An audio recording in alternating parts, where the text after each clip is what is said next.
How to use app cloning, dual apps on Android. Hey everybody, if you'd like to do so, you may follow up the steps. So this feature is phone or built-in operating system features and third-party applications can also do it.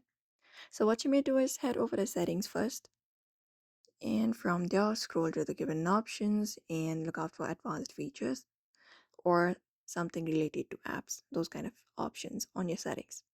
From there, you may scroll down and look out for this option called Dual Messenger or cloning option or similar kind of options.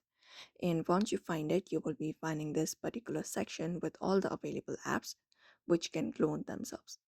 Now, all you gotta do is look out for the apps, find it up. For example, if I would like to create a clone of WhatsApp, just go ahead and tap on this enable option. And once you do, it will give you option to install a second copy. And just go ahead and tap on this install option.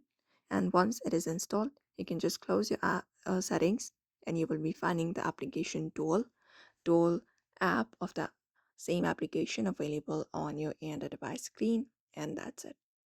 So I may follow up the steps in order to go ahead and create the clone app on your device.